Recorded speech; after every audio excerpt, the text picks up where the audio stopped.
Đường trào uy nan tướng phiên bang bao vây bốn phương. Đừng hòng dương quay hãy mau mau cút cung. Ta thương tha chúa tôi bình yên thế gian, còn mà không đợi e nát tan, vàng hùng binh Trường Sa tiến công. Tại vì Tô Văn dám khoe khoang lớn gian, dù đời nguy nan vẫn không câu quán than. Quân phiên bang gây bao sầu chinh chiến, nguyện vì dân hùng anh lướt sông, trừ quân gian toàn dân Thái An. Còn ta đây phò trơ, dẫu rằng chiến bào hoa hồng chăn màn sinh tứ, cùng phiên bang tài tranh thấp cao, phò thiên nhan tình yên phản đồ. Chờ xem tài hùng.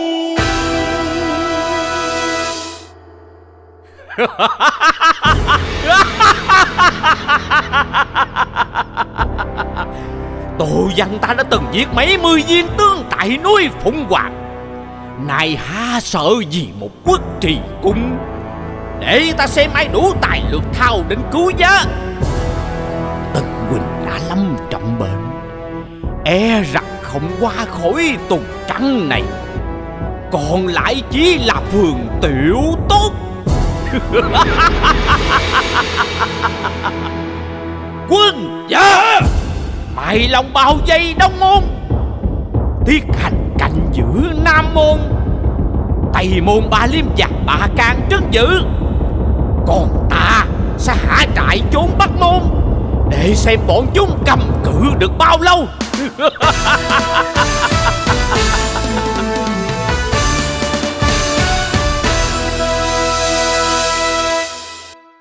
Uất trì tướng quân, người có mưu kế gì để phá vòng dây giặc? Tàu Thánh Thượng mặc dù sinh tự nhẹ tợ Long Hồng, nhưng một mình thần chưa chắc có thể đánh bại Cáp Tô Văn. Nay ta nên treo miệng chiến bài, để chúng ta có thời gian thương thảo lại, rồi tùy cơ ứng biến. Lời Khanh Phân hữu ý. Truyền treo miệng chiến bài. Xin Thánh Hoàng vào cung an nghỉ, thần sẽ canh giữ thành môn.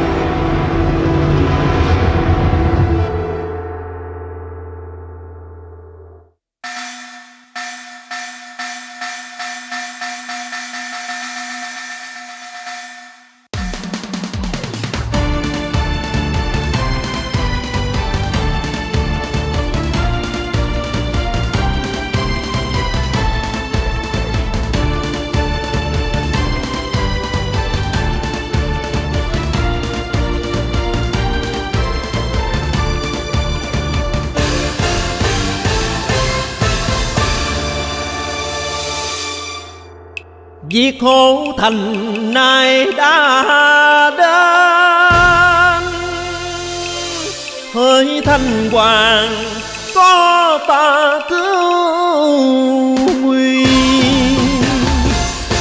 Quân phiên chớ nên khoe tài cao, mãnh hổ giao tranh chờ xem đây. Chí khí Tân Gia ngang quái hùng, dùng thương thần quy vũ sát dắt thùng cứu non sông, thoát cơn đau sầu.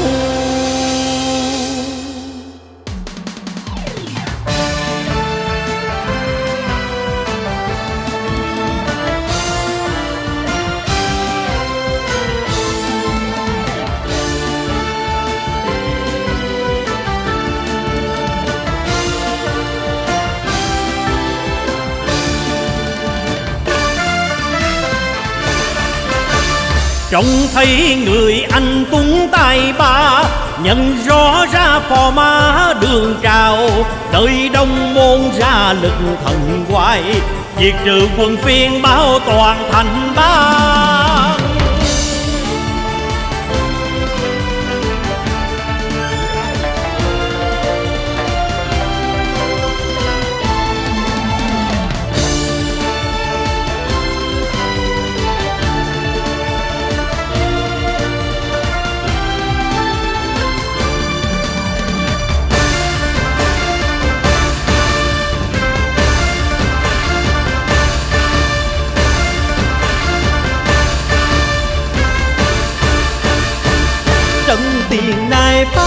bờ sông hai khai thành. Có ta vẫn bình được xong, phò thánh quân bình an vang hồi. Quá nguy nạn bên câu Chúa tôi,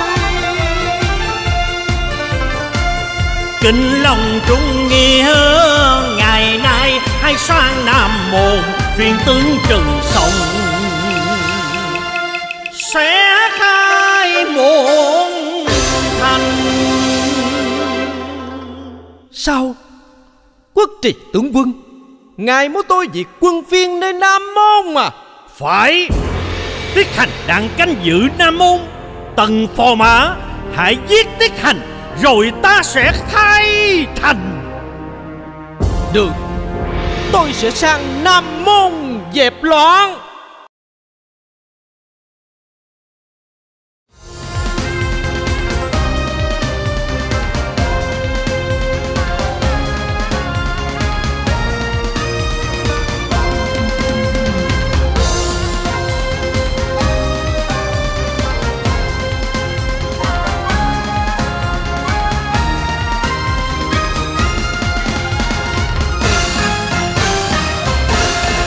Trùng trùng quân binh nơi nơi tiếng reo hò, đại kỳ tung bay phất phới trong đêm trường. Bỗng nghe lứa soi căm hờn, chờ tài hùng ra quay, quyết không yếu hèn lùi chân thua nhường.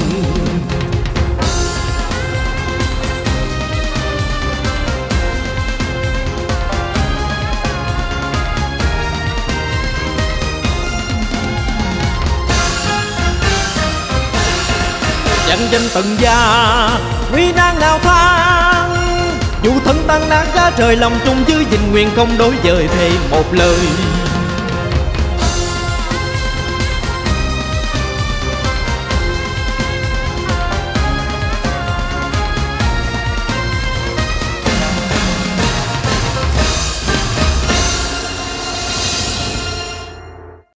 Bỡ Quốc trì tướng quân, tôi đã diệt Tiết Hành, hãy mở thành môn cho tôi vào diện kiến.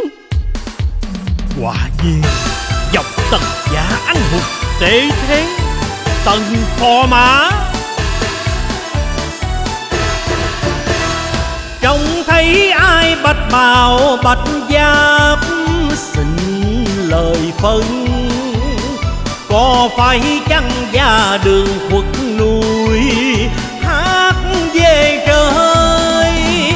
Bao ngày qua nghe tin trầm kha, ta thầm lo tướng quân thiệt thân, hay phân tượng ta rõ phải chăng đường ban mất đi trang hùng anh. Tâm xót xa nghiêng ngào đau đớn, bằng dành tan không thể giữ bên tình hùng nghiêm. Cha tôi lụy thân, ông dặn dò trước khi lâm chung, nên cần kịp cứu an hoàng dương. Quân thân là trên hết, nghĩa cha còn đành lời cho về chung. Tần thúc bảo, ngươi quả nhiên đã chết. Những mối nhục khi xưa ngươi chất lên đầu ta, nay con ngươi sẽ thế thay đền trả. Này Hiền Điệt, nếu như cha cháu đã nhắn gửi đến giữ trọn lòng trung, hãy đến Tây Môn Thành dẹp loạn. Hả? Không thể được. Hoài Ngọc tôi đã đuối sức tàn hơi, khó có thể tiếp tục chinh chiến xa trường. Hãy khai mở thành môn cho tôi diễn kiến Thanh Hoàng.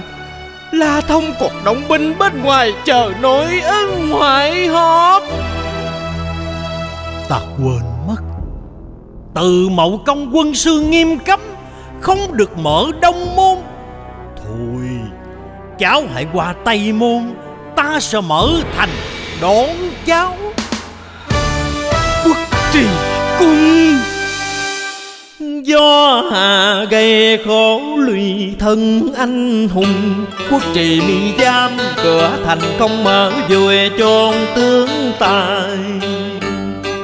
Trời hỡi tính làm sao, chung chân mỏi hơi kiệt sức. Người Trung Can nay phải nguy nan, vì thù riêng gây cảnh hờn mang. Gào cùng thiên công có nghe lời than, rõ ràng ai kia khẩu thị tâm phi, mượn tay diệt đất Nam Nhi, bởi phương hung tàn.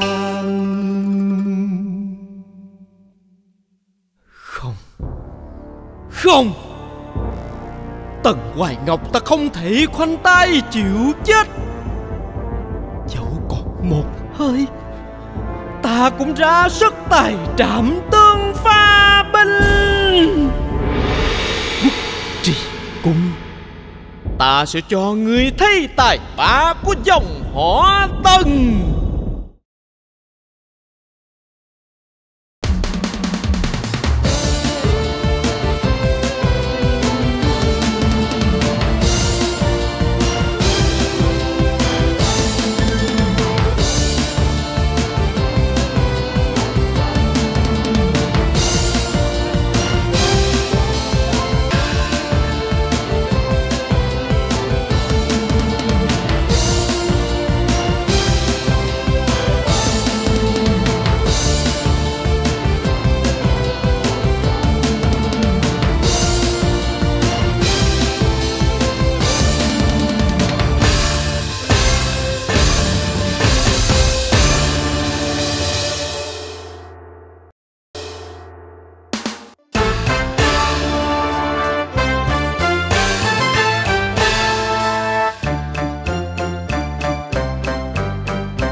Chân rung mắt mơ,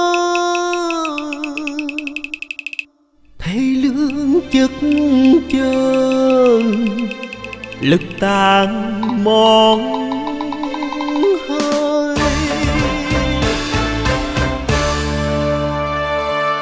Cao xanh ơi người trớ trêu anh hùng,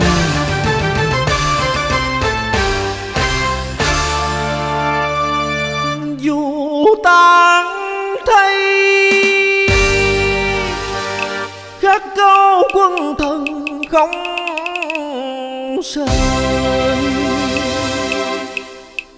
thì gan đất trời xóa dòng châu rơi.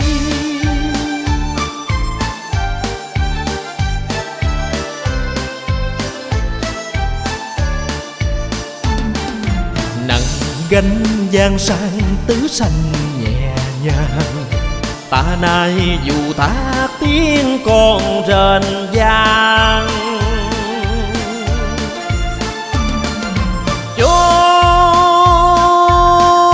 Binh đao khôn lường,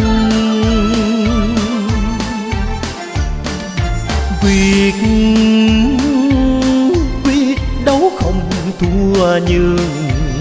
Hùng binh phiên hai sen, Hoài Ngọc không nung nao, lấy thân báo ân nước non quăng cả. Ngày sau còn lưu thanh sử, Tần gia gương sáng trong, dù đau thương bao dòng. Đấng tu mi anh hùng, vì tôn vong.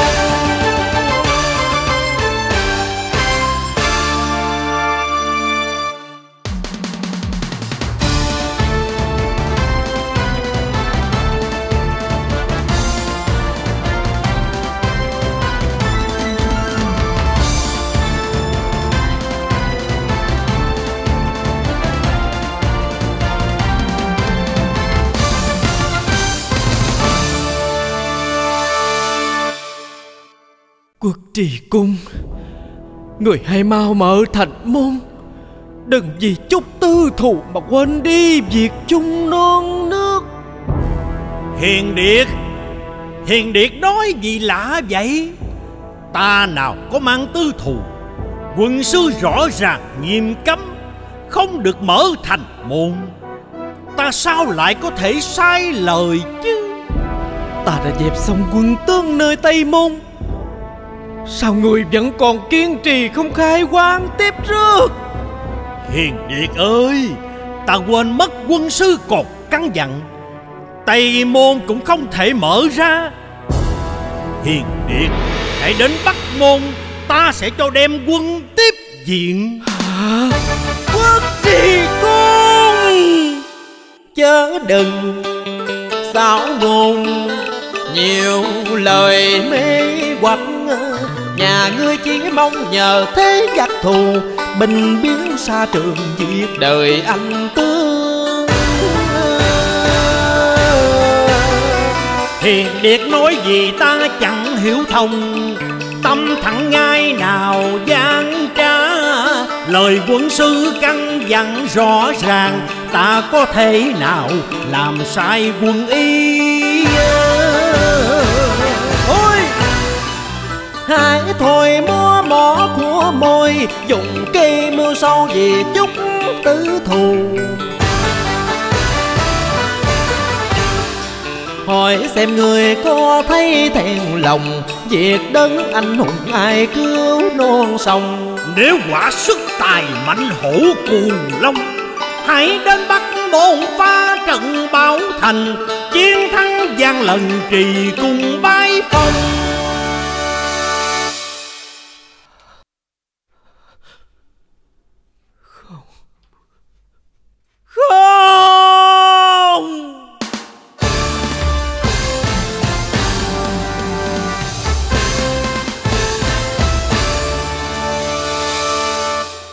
Trời cao ơi,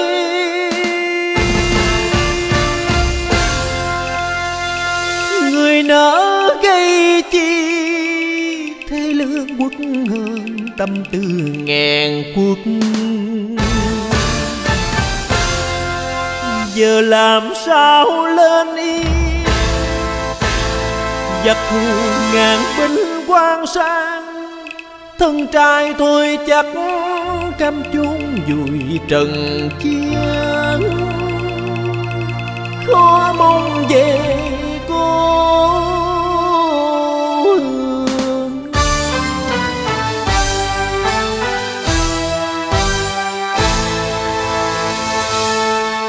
Hoàng Thiên ơi, cơ gì ông khéo bài chuyện lá lai đóa đài người trúng ly. Mỗi gối chồm chân tới chi rủ rượi, khó thể lên yên mà giết giặc dẹp quân thù. U ám trước mắt ta từng màn mây mù, nan giải đôi đường làm sao qua nghiệp chương. Ngựa đã hết cỏ, người cũng hết lương, quân thù cùng trùng điệp bỏ khắp bốn phương, biết tìm cách gì phá dây dài hàng. Thân phụ hỡi hồn linh thiên sinh, về đây cứu nạn giúp trẻ thờ vững tay giáo vượt dòng binh.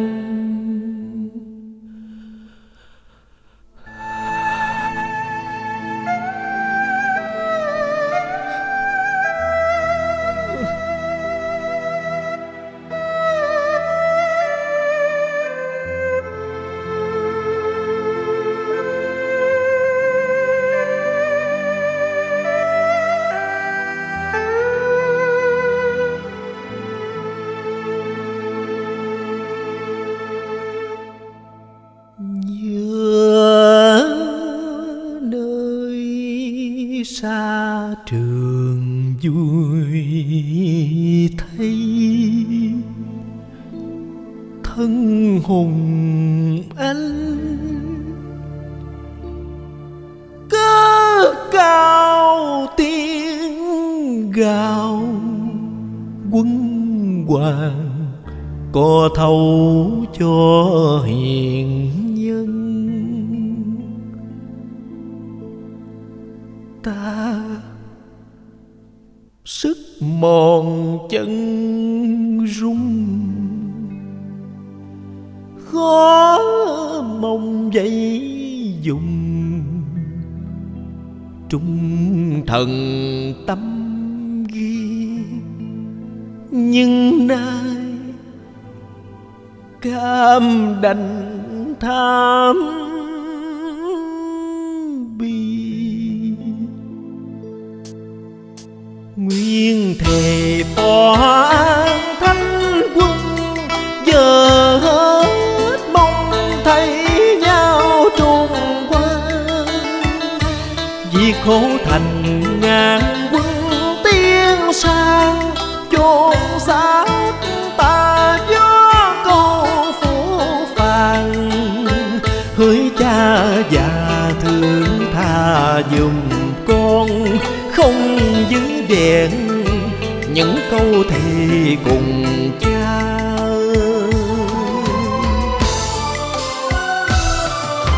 Tình mình đành ly tan, em có hay anh giờ dương xót xa. Tình duyên mới giao tâm đầu chưa phi nguyên, vui về quanh yên.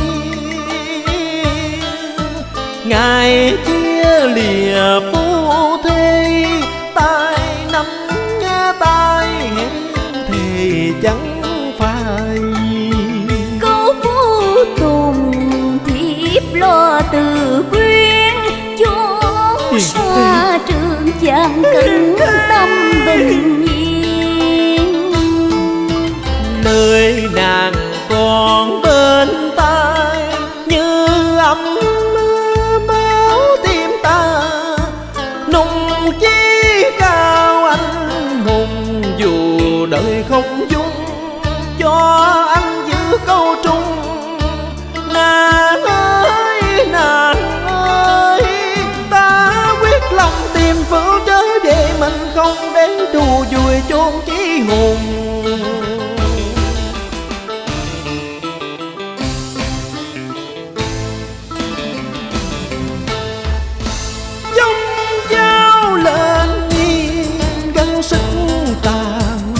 Hận thương ta nắm trong tay, vượt dòng bình biên lướt qua băng ngàn. Diệt trừ tà gian giữ câu quân thân, vẹn tình phu thê mong thấy nhau. Quốc trì cung, người đặt ta vào thế đã rồi. Đã vậy ta chỉ còn một đường là toàn lực tiến công đánh bại Tô Văn. Còn không còn không cũng ngắm cười vì đã hết sức bỏ chưa tận trung. Sao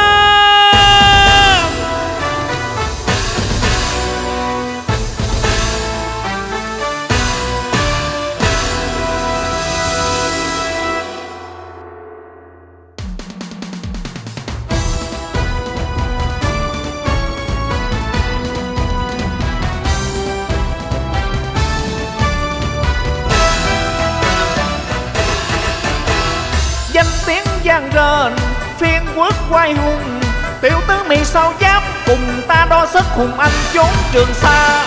Tại thôi nghe bao lời chỉ thấy thêm nực cười, Hoài Ngọc với quân trăm tướng lũ phiên bàn đòi xé vùi thay đáy mồ sâu. Hoài Ngọc? Phải chăng mi là Tần Hoài Ngọc, là con của Tần Thúc Bảo, phò mã của Đường Thái Tôn. Phải, Tần Hoài Ngọc chính là ta. Nếu đã nghe danh, sao không cúi mình chịu trói? Cha mi chưa chắc là đối thủ của ta, há gì một tên tiểu tốt như nhà ngươi. Được, vậy hãy tranh tài cao hạ, xem ai sẽ thắng ai.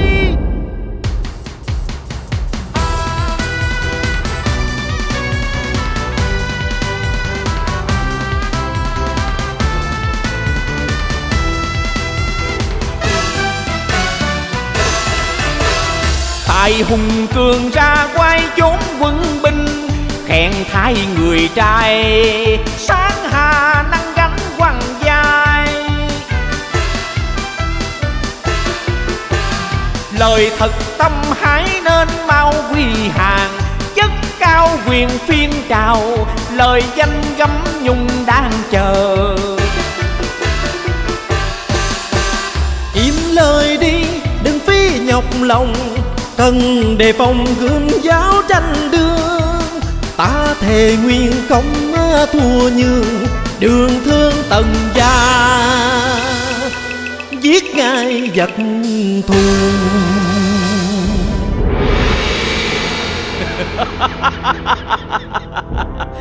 Quả khí phách anh hùng nam tử, mến tài ba ta nói thật tâm.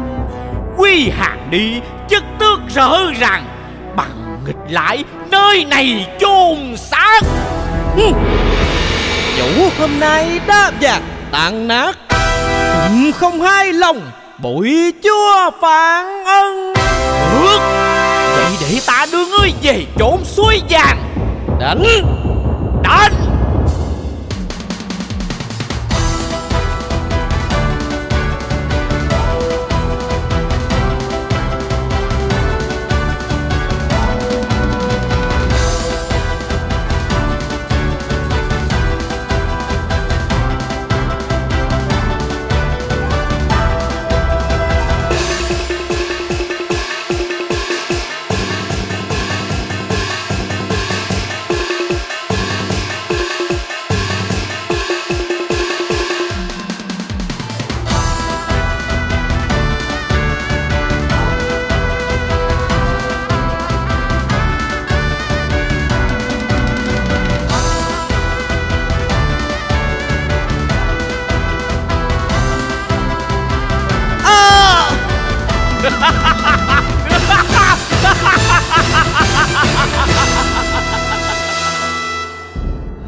Phụ hỡi, hồn thiên xin về đây chân giam, giúp cho con diệt tương cứu vua.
Kìa, phò mã.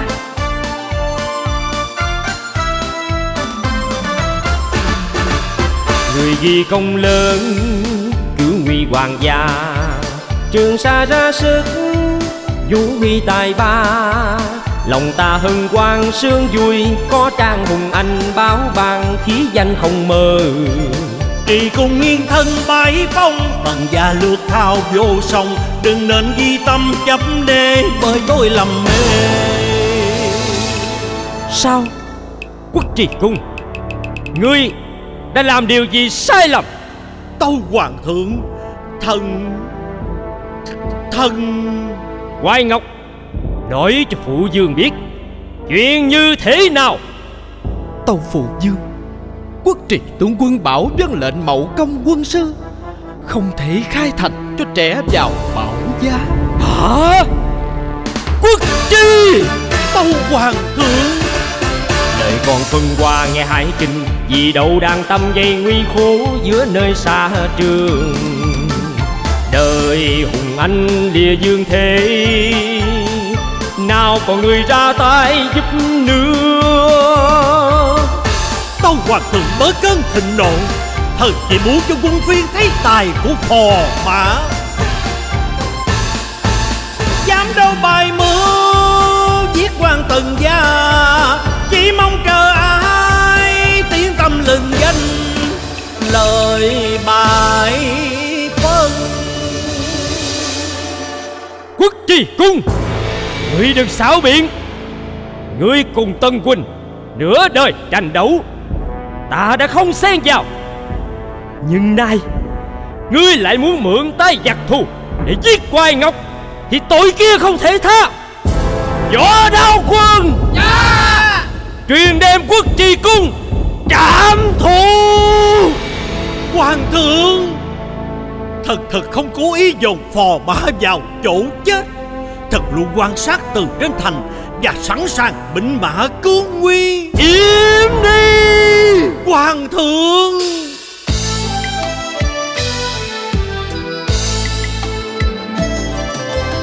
Quỳ xin tha bởi tôi vô tình phải đâu mưu bài hại người trung lương. Thánh quân hiếu cho tất lòng, quân thu đang tràn dây, chỉ mong hùng anh ra sức tại ba phá tan chân tiên, khiến cho loài phiên quốc kinh hồn khiếp vía. Chi khi Tân gia hoài danh ngàn xa, ghi công sứ sanh tên để bảo an thanh hoàng vẹn toàn trung quân. Tôi tâu với phù vương trong hồi nguy biên, cận quân đứng lên dẹp thù, xóa qua cừu tàn hết tâm đồng chung kết, sánh vai Trường Sa nước non nhàn ca. Quân công thế cho tôi tình gió sương đăng trình, giữ gìn giang sang. thôi được, để tình Phò Mã xin tha, và non nước đang cần tướng tài. Ta tha chết cho Quốc trì, nhưng giáng tam cấp đánh 20 heo để làm gương tướng sĩ. Đội ơn Thánh Hoàng, đã tạ Phò Mã xưng tội. Nay dòng dây giặc đã phá, ba quân tướng sĩ hãy cùng ta thẳng tiến đánh tan Phiên Trào.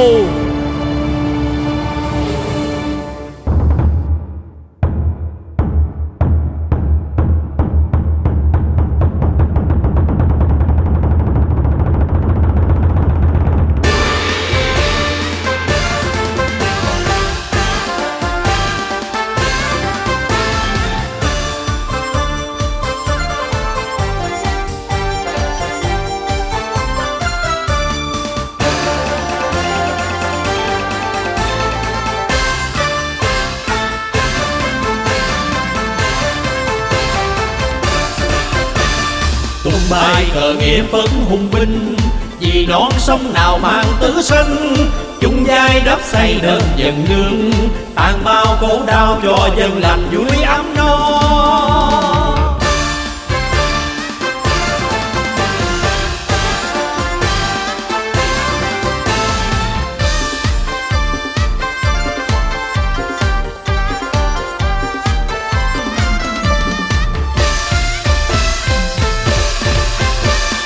Trung quân vẹn nghĩa giữ toàn ân, Trường Sa bụi mờ không nắng chân, tung bay gió câu ta cùng tiếng, nêu cao chia trai thân anh hùng cho nước dân.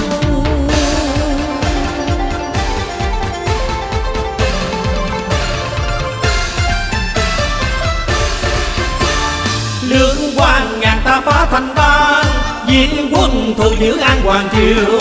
Chốn phiên quân gieo sầu thương, bao chúng dân mang nhiều lầm than.